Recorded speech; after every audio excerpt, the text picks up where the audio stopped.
We held our Trust Board meeting today in Craigavon, and I have three areas I would like to update you on. The Trust called a major incident on Wednesday the 17th of September because of an IT outage. Approximately 1,600 patients were postponed over the 17th and 18th of September. This was an isolated incident to the Southern Trust only, and there is no indication that this is in any way cyber related. We have reported ourselves to both the Information Commissioner's Office and the competent authority. This was not related to Encompass, but related to the data centres which our systems rely upon. The Trust has instigated a root cause analysis to identify the reason for the outage, and it's important for us as a Trust to know what happened, why it happened, and what can be done to prevent it happening again.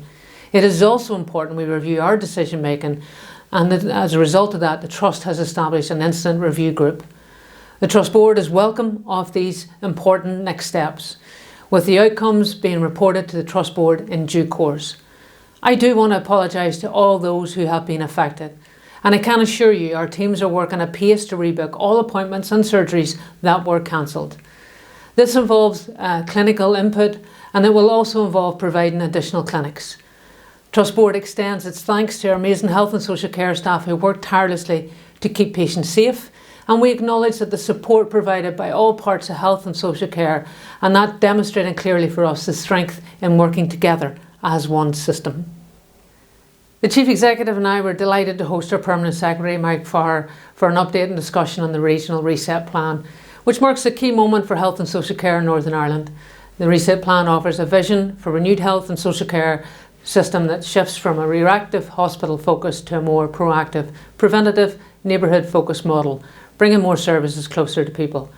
It emphasises the importance of engaging with people to help them to manage their own health and the health of their loved ones better. This overall approach fits with our Trust strategy, especially our emphasis on collaborative working, putting the community first and taking a whole life approach to patients. This is about how we will work together to stabilise, it's about how we will work together to bring about reform, and this is about how we will work together to deliver. Whilst the financial challenges are significant, there is no conversation about a reset plan that we can have that does not have our patients and service users at the centre of it. The challenges facing our health service have been well reported on: demand capacity mismatch, unacceptable waiting lists, delays in access to services, all impacting on our patients and service users. And we fully recognise this impacts on you, our staff too. Our conversations will not be easy, but our intention, as demonstrated by our Trust's own vision and strategy for 2030, is to be better, to do more, and tackle the endemic problems within health and social care in Northern Ireland. The Permanent Secretary and the Chief Executive and I got to meet with a range of senior operational and clinical leaders and other key partners from local councils, the voluntary sector, advocacy groups, pharmacy and primary care for feedback and discussion on how we can use the plan to address major issues like rising demand, workforce challenges and the financial deficit. To deliver on the ambition of the Reset Plan, we need to work together as one system within health and social care in Northern Ireland, working with our partners across our communities. The final update is in regard to our Section 75 annual report for 24-25. I was delighted to have Dr. Clodagh Corrigan, a Trust Disability Advocate, join us, along with Kathy Lavery, who is Head of Equality, Diversity and Inclusion.